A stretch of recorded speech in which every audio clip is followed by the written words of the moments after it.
Boa noite, amigos e amigas, crianças e adultos, tudo bem com vocês? Aqui tudo bem, todos nós estamos nos cuidando, vocês também espero que estejam, que é importante, viu, gente? Não esqueçam os exercícios respiratórios, não esqueçam a boa alimentação, muita água, bebam muita água, não saiam de casa, só se for extremamente fundamental, ok? Então, eu venho com a proposta de ler uma vez na semana, uma vez por semana, um livro que eu goste e gostaria que apresentarei para vocês. Então, o primeiro livro, quem me conhece já imagina qual seja, não é? O Pequeno Príncipe, ok? Vamos começar com ele hoje. Ele tá velhinho, foi o primeiro, ó, que li.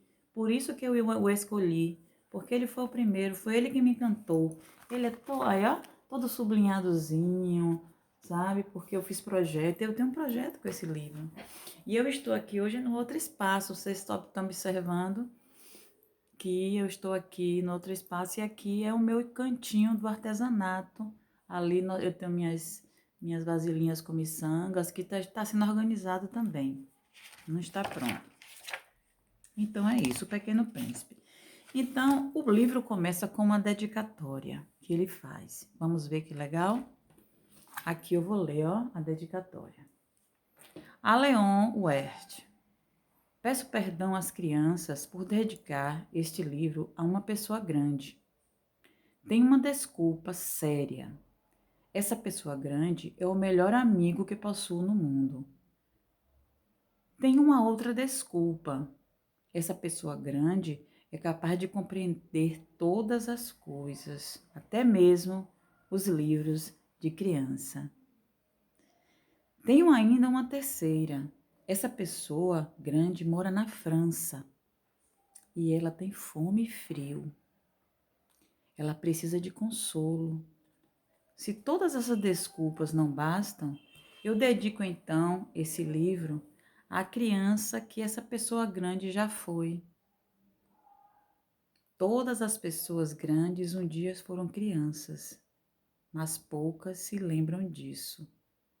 Corrijo, portanto, a dedicatória a Leon Wert, quando ele era pequenino. Então, essa frase já é a primeira que eu amo do livro. Todas as pessoas grandes um dia foram crianças, mas poucas esquecem disso. E muitos de nós esquecemos disso. E por que esse amigo na França que estava sofrendo? Porque foi justamente, ele escreveu esse livro justamente durante a Segunda Guerra Mundial, né? E esse seu amigo Leon Wert na França, ele estava passando por muitas necessidades. Antoine, ele conseguiu ir para os Estados Unidos, mas muitos dos amigos dele continuou na França, passando necessidades. Então, ele escreveu o livro dedicando a este amigo, né? E também às crianças, por isso que ele mudou. Aí, ó,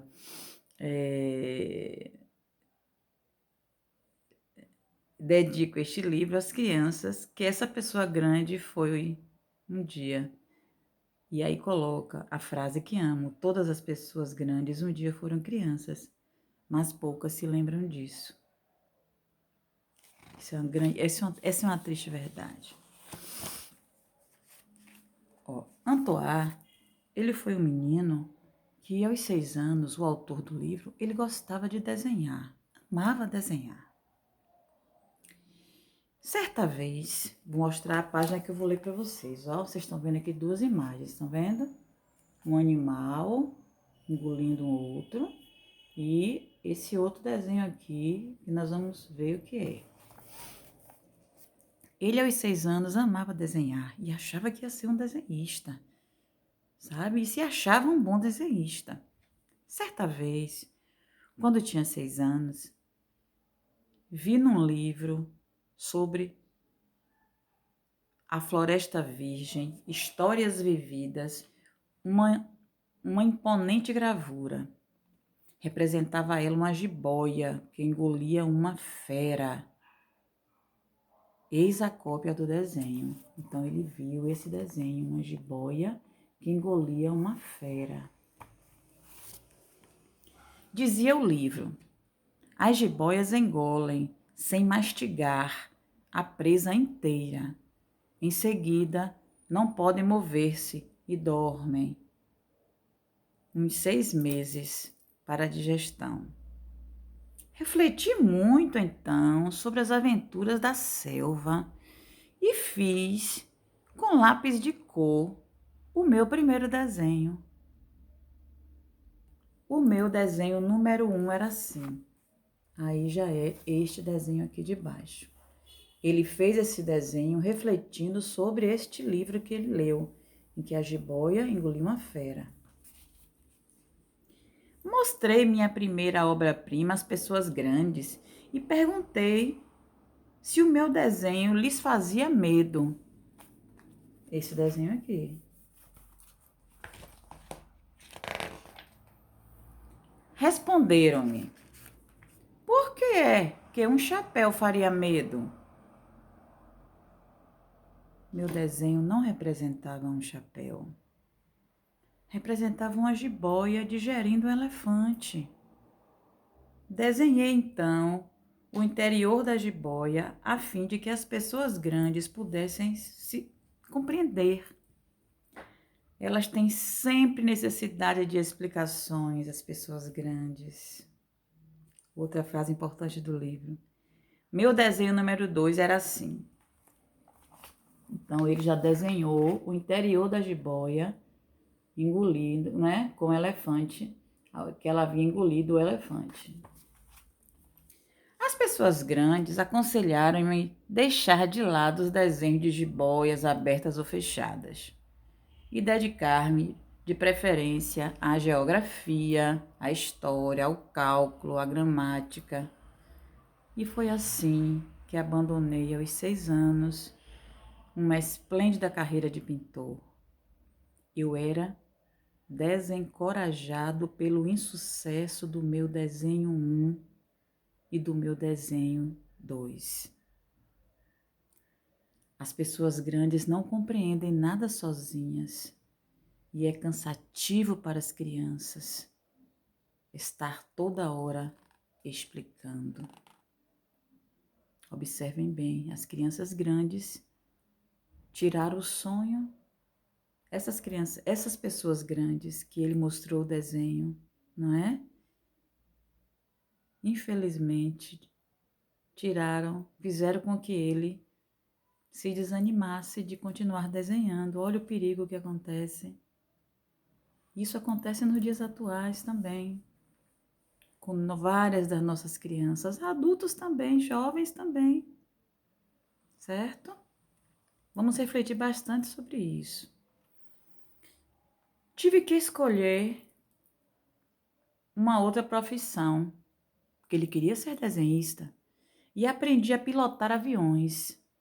Voei, por assim dizer, por todo o mundo, e a geografia, é claro, me serviu muito. Uma das matérias que ele aprendeu na escola, não é? Que era obrigado a estudar.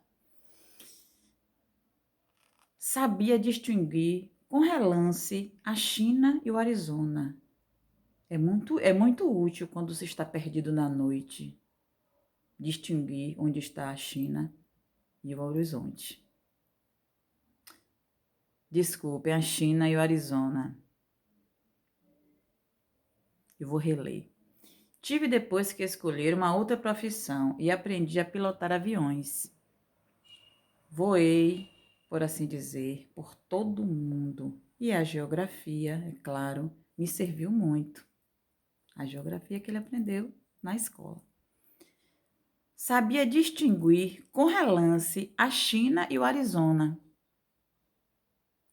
E é muito difícil quando se está perdido na noite fazer essa distinção. Tive assim, no correr da vida, muitos contatos com muita gente séria. Vivi muito no meio das pessoas grandes, via-as muito de perto. Isso não melhorou de modo algum a minha antiga opinião, ou seja, de que as pessoas grandes têm sempre necessidade de explicações, certo? E que as pessoas grandes não compreendem nada sozinhas e para a criança é cansativo ter que ficar toda hora explicando uma coisa que ela faz e que para ela tá tão claro e a pessoa grande não compreende e ainda desfaz, não é? Do que a criança está mostrando, né? Quando eu encontrava uma que me parecia um pouco lúcida, como ele, não é? Fazia com ela a experiência do meu primeiro desenho, do desenho número 1, que sempre conservei comigo.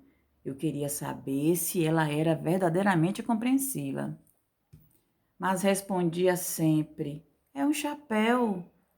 Porque se vocês observarem, né, as pessoas que não têm sensibilidade não observam o desenho aqui, não é?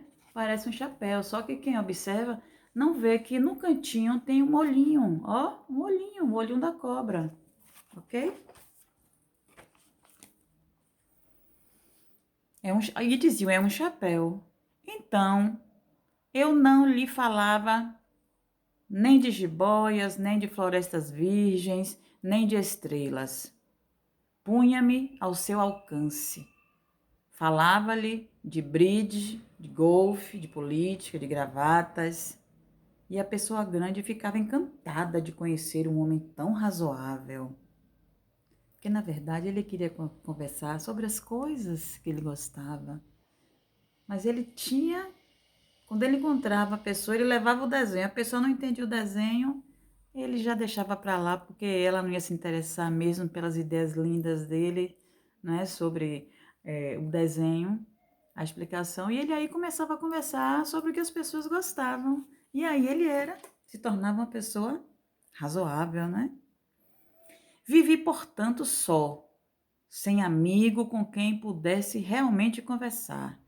Até o dia, cerca de 6 anos atrás, em que tive uma pane no deserto do Saara. Ele é como aviador, né?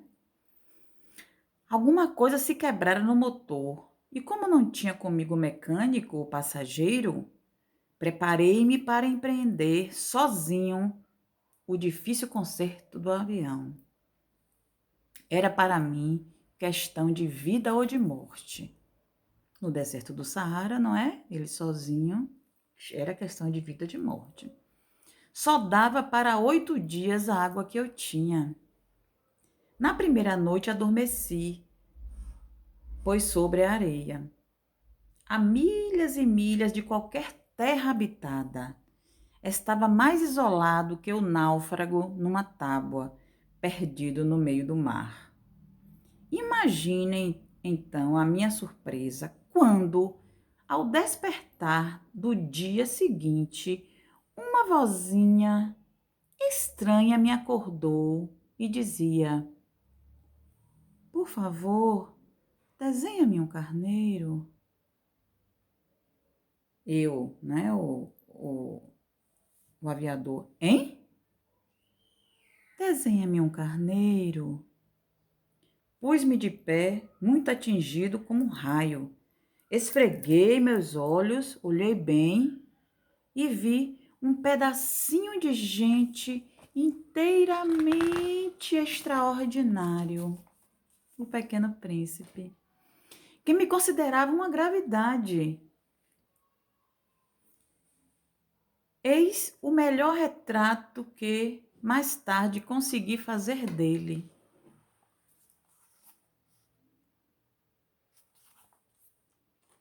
Meu desenho é, seguramente, muito menos sedutor que o modelo. Não tenho culpa. Eu fora desencorajado aos meus 6 anos de idade na carreira de pintor. E só aprendera a desenhar jiboias abertas e fechadas. Olhava, pois, essa aparição com olhos redondos de espanto.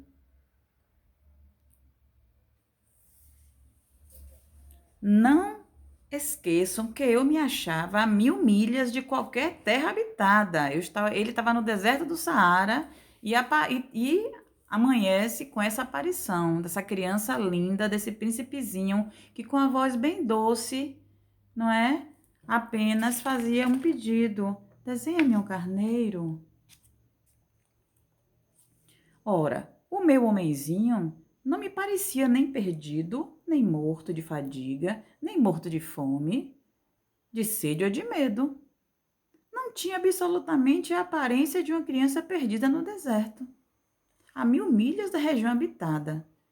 Quando pude, enfim, articular a palavra, perguntei-lhe: Mas, que fazes aqui? E ele repetiu-me então, brandamente, com uma séria pergunta: Por favor, me fazes aqui um carneiro? E o que fazes aqui? Quando o mistério é muito impressionante, a gente não ousa desobedecer, né?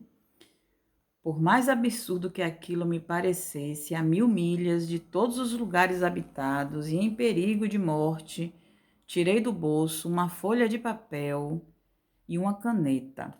Mas lembrei-me então que havia escutado e estudado de preferência geografia, história, cálculo e gramática, e disse ao garoto, com um pouco de mau humor: eu não sabia desenhar, eu não sei desenhar.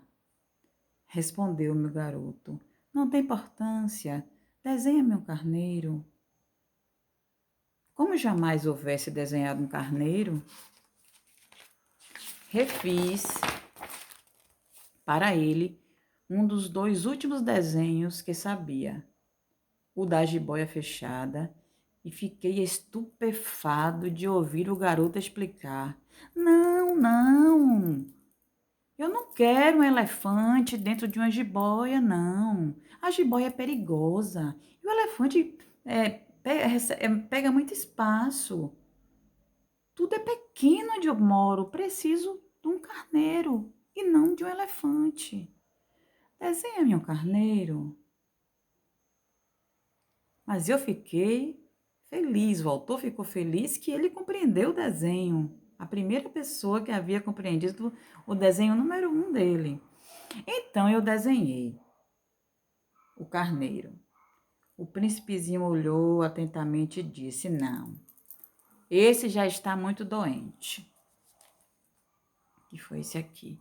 Este já está muito doente. Desenha outro. Desenhei de novo. Meu amigo sorriu com indulgência.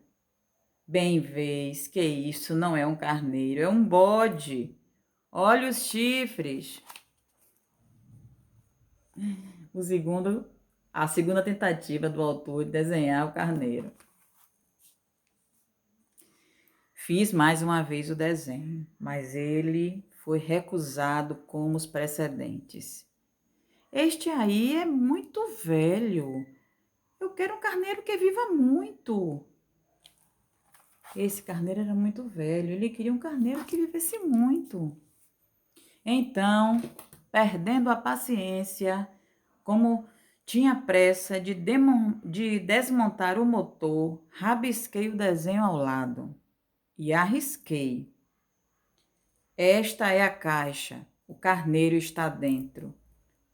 Mas fiquei surpreso de ver iluminar-lhe a face do meu pequeno juiz. Olha aqui, o aviador já cansado, sem paciência, desenhou uma caixa e disse: o carneiro está aí dentro. Era isso mesmo que eu queria. Será preciso muito capim para este carneiro? Por quê? Porque é muito pequeno onde moro. Qualquer coisa chega. Eu te dei um carneirinho de nada. Inclinou a cabeça sobre o desenho. Não, não é tão pequeno assim. Olha, adormeceu. Pelo buraquinho da caixa ele olhava. A imaginação infantil, não é? Estão entendendo? E foi desse modo que eu travei conhecimento um dia com o Pequeno Príncipe. Então, nós vamos parar aqui na página 13, certo? E vocês vão ver como é mágico este livro, certo? Vamos acompanhar a leitura. Cada dia eu vou ler um pedaço das páginas e vou trazendo os personagens também aqui para mostrar para vocês, ok? Espero que tenham gostado e que tenham tido, assim, um primeiro entendimento adulto do que esse livro quer passar, que é uma mensagem muito bonita, muito importante, ok? Uma boa noite, beijos no coração, que Deus nos dê paz, saúde e que logo, logo tudo isso passe, que possamos nos abraçar, né? E possamos contar histórias juntos, cantar, né? Nos ver olho a olho. Deus nos abençoe com uma noite de paz. Beijos para minhas crianças e para os meus adultos.